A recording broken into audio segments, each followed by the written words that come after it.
तपोवन भनेको कस्तो एउटा ठाउँ हो भने नि तपाईँ जहाँ संसारमा गए पनि यो चाहिँ यस्तो ठाउँ हो, यहाँ फर्केर आएपछि चाहिँ एट होम फिल हुन्छ। अनि यहाँ चाहिँ कस्तो फिल हुन्छ भने you not only breathing through your body, तपाईँको आत्माले पनि यहाँ सास लिन्छ। अति नै सुन्दर एउटा ओशोको फुलबारी जस्तो फिल हुन्छ मलाई तपोवन।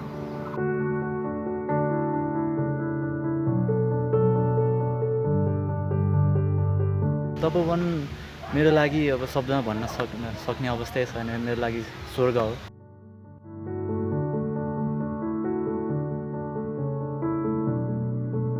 来到这个奥修的那个社区，我看了这里的环境，感觉很完整。一天当中阴晴圆缺都有了，有太阳，有下雨，我觉得很自然，也很真实的表现了这个世界，也这个自然，这个宇宙。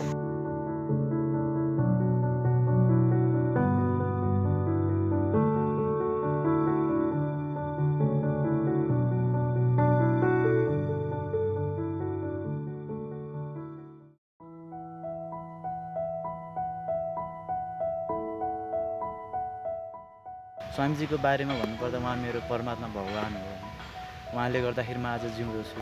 उहाँले चाहिँ मेरो लाइफ अहिले यो अवस्था बनाइदिनु भएको छ। म एकदमै आनन्दित छु। यति आनन्दित छु म एक्सप्रेसै गर्न सक्दिनँ।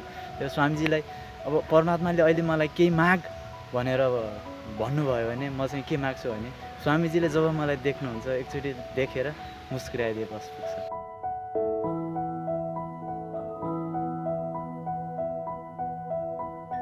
स्वामी जी आनंद अरुण जी तो यहाँ के इनका जो व्यवहार के कारण ही मैं यहाँ टिका हूँ और 15 साल हो गए मुझे यहाँ रहते हुए। तो स्वामी जी ने बहुत प्रेम से मुझे यहाँ रखा है।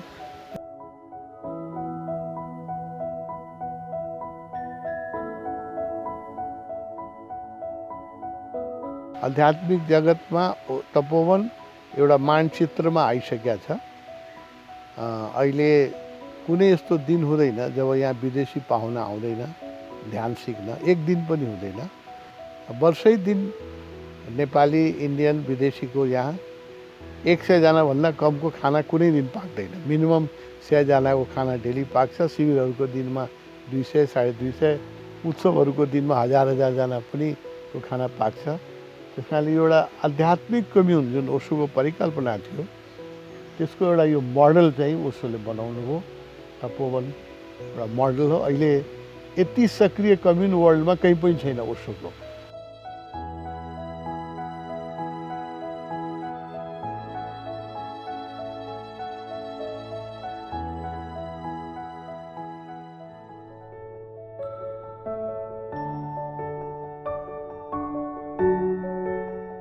आजभन्दा करिब 45 वर्ष अघि अर्थात् सन् 1974 डिसेम्बर 21 मा काठमाडौँको तहाचलको एउटा सानो कोठाबाट शुरू भएको ओशो सन्यासी ध्यानको प्रारूप आशिष रजनीश ध्यान केन्द्र यहाँ पुग्ला भन्ने कसैले सोचेको थिएन। तर सन् 1969 मा पहिलो पटक ओशोलाई भेटेका स्वामी आनन्द अरुणको अगुवाईमा तपोवन यति बेला विश्वकै उत्कृष्ट ध्यान केन्द्र मध्ये एक ध्यान केन्द्रको रूपमा परिचित छ। हाम्रा विश्वभरि फैलिएका करिब 120 भन्दा बढी सेन्टरहरू र विश्वका अन्य मुलुकहरूमा पनि छरिएर रहेका धेरै ओशो प्रेमीहरूले ओशो तपोवनबाट इन्स्पायर भएर सेन्टरहरू खोल्नु भएको छ र नेपालमा पनि यस्ता धेरै सेन्टरहरू छन्। नेपालमा मात्रै हाम्रो करिब 95 भन्दा बढी ओशो प्रेमीहरूले सेन्टरको नाम लिएर जानुभएको छ र उहाँहरूले आफ्नो ध्यान र आफ्नो बुदामा ध्यानहरू गराउनुहुन्छ।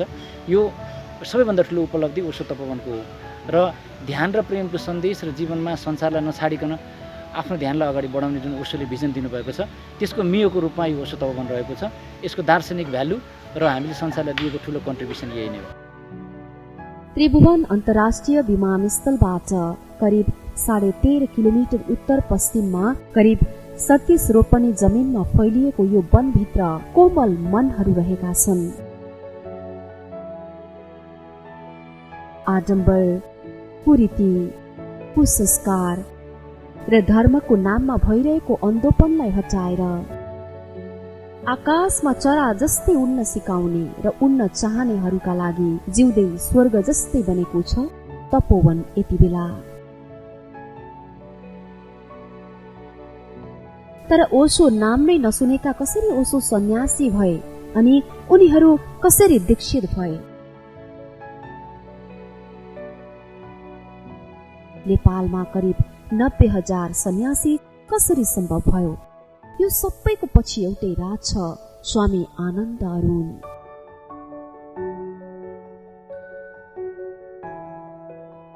म यहाँ तपोवनमा बसे 18 वर्ष भइसक्यो। म मेरो हस्बेन्ड मेरो बच्चा यही सानैदेखि मैले 6 महिनादेखि ल्याएर बस्या हो। मलाई तपोवन चाहिँ एकदमै रमाइलो लाग्छ। अनि स्वामीजीले यत्रो बुद्ध फिल्ड बनाएको भएर यही नै बस्न मन लाग्छ। उहाँले चाहिँ यति प्रेम र माया दिनुहुन्छ कि यहाँ छोडेर हामीलाई घर जानै मन लाग्दैन।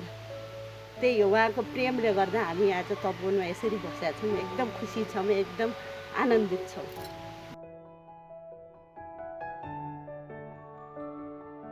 देयर आर सो मेनी एडजेक्टिभ्स स्वामीजीको बारेमा भन्नुपर्दा, तर सबभन्दा ठुलो एडजेक्टिभ चाहिँ के हो भने there is no other disciple of a master. मैले ओशोको मात्र डिसाइपल भनेको होइन, यस्तो एउटा डिसाइपल, यस्तो डिभोसन, यस्तो डेडिकेसन र यस्तो प्रेम, सबैलाई प्रेम गर्न सक्ने, सबैलाई समान व्यवहार गर्न सक्ने मैले नजिकबाट देखेको छु होइन। जसलाई पनि, जोसँग पनि मिल्न सक्ने, जोसँग पनि मेरो साथी हो जस्तो फिल गराइदिन सक्ने त्यस्तो मान्छे हो स्वामीजी। र त्यस्तो मान्छे सायद पृथ्वीमा बिरलै होला।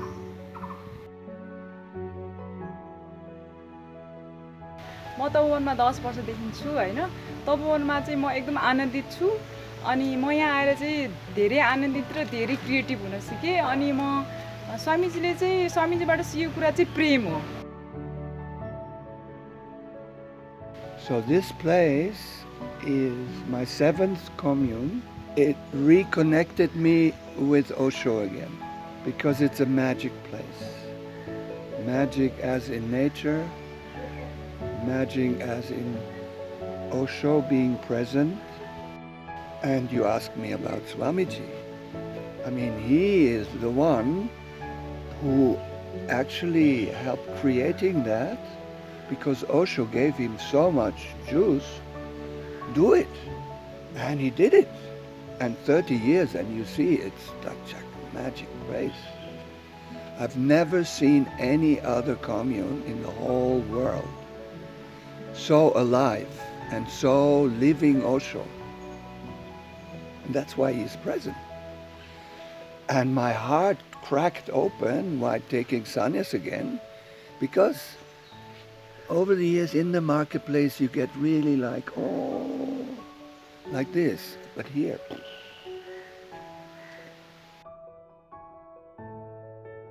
很高兴今天来到这个地方奥修的禅修中心。那我本身呢，对奥修呢，我觉得他是一个很倡导一个自由意识的人，所以在这边呢，我们的生活呢是完全由你自己自由去选择的。那在这个整个环境呢，这边的师父呢，Swami Ananda Arun呢，还是非常非常的慈悲，有很多很多的爱，所以我们大家呢在这边呢都活得非常的开心，非常的自在，非常的享受，非常的放松。欢迎大家有机会的话来这边体验这边的环境、这边的课程、这边的精神。谢谢大家。यो वनको प्रवेशद्वारबाट जब प्रवेश गरिन्छ तब यहाँका हरेक प्राकृतिक सुन्दरताले मानिसको मन लोभ्याउँछ। झरना, पानी, यी वन्यजन्तु, जताततै झकमक्क फुलेका फूल, ओशोका विभिन्न महावाणीहरू, ओशो समाधि, बुद्ध मूर्ति, सबै जसो ध्यान धुन र नृत्यले जो कोहीको पनि मन लोभ्याउँछ तपोवनमा।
कुनै बेला झाडी र बाक्लो बुट्यानले भरिएको जंगल यति बेला धरतीको एउटा स्वर्ग जस्तै बनेको छ। यो सबैमा जोडिएको नाम हो यिनै स्वामी आनन्द अरुण।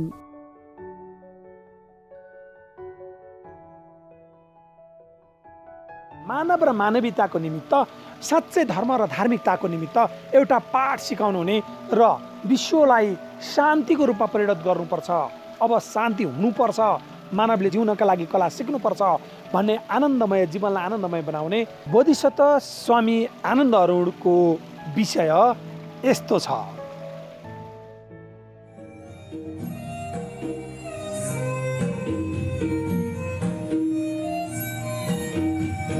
शान्तिको सन्देश तिमीले ल्यायो, आनन्दसँग बाँच्न तिमीले सिकायो, राग द्वेषबाट दिलाए छुटकारा।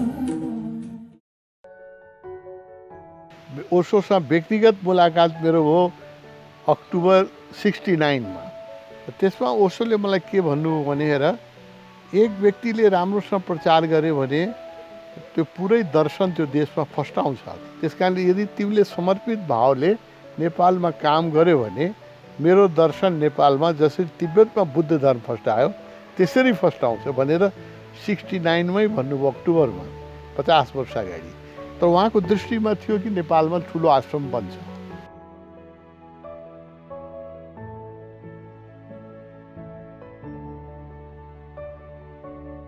र मलाई आश्रम मबाट बन्छ भन्ने मलाई कन्फिडेन्स थिएन। म आफै समस्याहरूले ग्रसित व्यक्ति थिएँ। उहाँले मलाई 74 मा पुनामा जब म काम गर्नलाई सब छोडछाड गएर पुनामा बसिरहेको थिएँ, बडा सुखी थिएँ। मैले यो सब कुरा मेरा किताब जुन छ इन वन्डर विथ ओशो पुरो डिटेलमा लेखेको छु, अचम्म जो मैले देखेँ।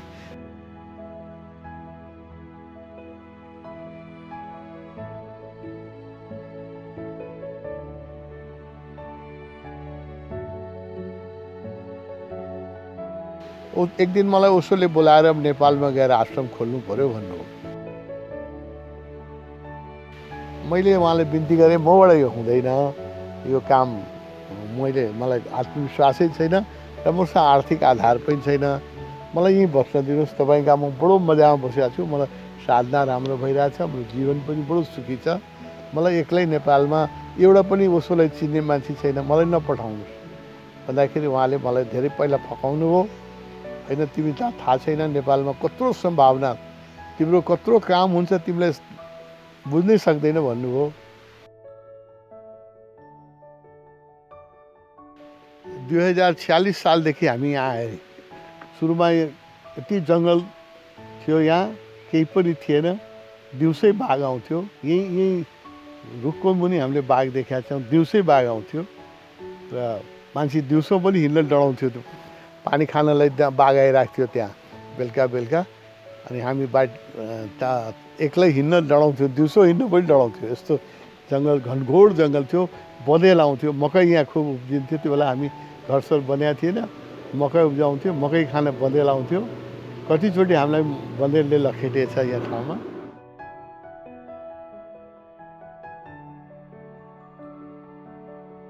'86 मा यहाँ आउनुभयो भगवान्।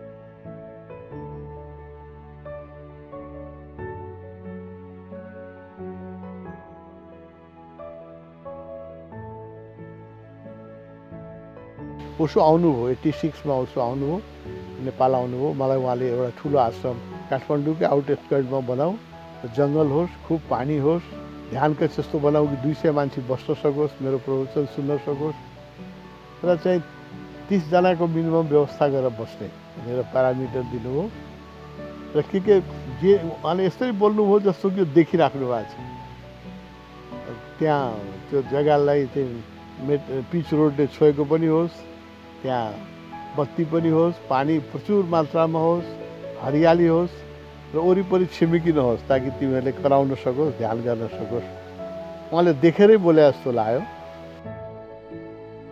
त्यसले भने मसँग एक पैसा छैन अहिले त्यो बनाउनलाई त धेरै पैसा चाहिन्छ मान्छे चाहिन्छ म्यान पावर पनि छैन मनी पावर पनि छैन उसले भन्नु तिमी चिन्ता नगर त्यो दुइटै आउँछ म्यान पावर पनि आउँछ मनी पावर पनि आउँछ तिमी सुरु गर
सुरुको दिनमा मान्छेलाई यत्रो यो होला मैले पनि कल्पना गरेको थिएन मलाई कन्फिडेन्स पनि थिएन यत्रो ठुलो यो आश्रमको रूप लिएला भन्ने मलाई विश्वास थिएन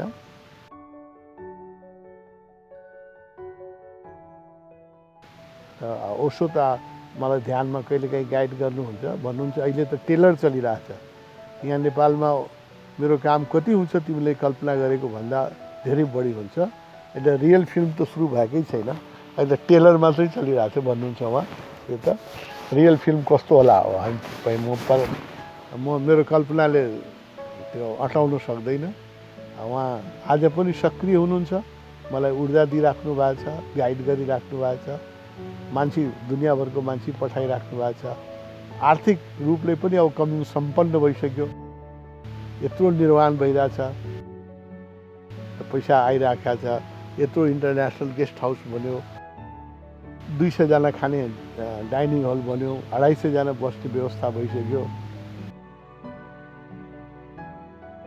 सन् 1944 मा जनकपुरको लोहनामा जन्मनुभएका अरुण स्वामी भारतको पटनामा बाबु जागिर खाने भएकै कारण बाबुसँगै विभिन्न ठाउँमा बसाई सराई गर्दै हिँड्नु भएको थियो यही क्रममा नेपालको राजनीतिक क्षेत्रमा अग्रणी रहेका कोइराला परिवारसँगको निकटताले स्वामी अरुणको पहुँच पनि राम्रै घरनासँग रहिआएको छ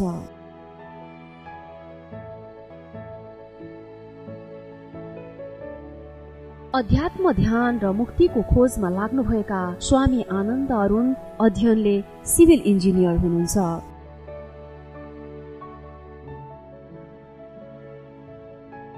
उहाँले सुरुवाती चरणमा जो जहाँ भेट्यो उसैसँग दीक्षा लिने गर्नुहुन्थ्यो मैले आनन्द मूर्तिसँग व्यक्तिगत भेट गरेँ मलाई उहाँले बडो माया गर्नुभयो र दीक्षित भएँ म आनन्द मार्गमा साधना गर्न सुरु गरेँ त्यसपछि रामकृष्ण मिसनमा विवेकानन्दलाई पनि गुरु मानेर मैले रामकृष्ण मिसनका गुरुहरूसँग दीक्षा उहाँले विधिवत दीक्षा त दिनु भएन त्यो साधनाहरू बताउनु भयो त्यो साधना सिकाउनु भयो र अनेक गुरुहरू उत्तर भारतमा महेश जोगी आउनुहुन्थ्यो महेश जोगीसँग दीक्षा लिए अनुकूल चन्द ठाकुर एकजना हुनुहुन्थ्यो उहाँसँग दीक्षा लिए जो गुरु भेटिन्थ्यो सबैसँग म दीक्षा लिन्थेँ र भौतारी राखेका थिएँ अन्तमा 1974 ओशोबाट दीक्षित बनेपछि ओशोकै निर्देशनमा पुनाबाट नेपाल आएर ध्यान केन्द्र सञ्चालन गर्नुभएको थियो। सन् 1990बाट सुरु भएको यो तपोवनमा 80 देशका सन्यासी प्रेमीहरू आउने गरेका छन् भने 20 देशमा तपोवनका शाखाहरू रहेका छन्। आज यहाँ एभरेजमा 80 देशका मान्छे प्रत्येक वर्ष आइराखेका छन्। 1,20,25,000 मान्छेलाई दीक्षा दिया होला। 90,000 नेपालमा छन्, बाँकी 30,000 प्लस चाहिँ विदेशमा छन् र करिब दुनियाँका 200 सेन्टर मैले खडा गरे, मैले नाम दिएकोमा 103 सेन्टर नेपालमा छ। लगभग 100 सेन्टर चाहिँ आश्रमहरू चाहिँ नेपाल बाहिर छ। आज सन्यास मुझको मेरा मिल गया, आज सन्यास मुझको मेरा मिल गया, एक नया दिन नया फूल है खिल गया, आज सन्यास मुझको मेरा मिल गया। मेरे ओशो इस दिल में बस तुमको, तेरे कदमों में मेरा ये सिर झुक गया। आज सन्यास मुझको मेरा मिल गया, आज सन्यास मुझको मेरा मिल गया, एक नया दिन नया फूल है खिल गया, आज सन्यास मुझको मेरा मिल गया।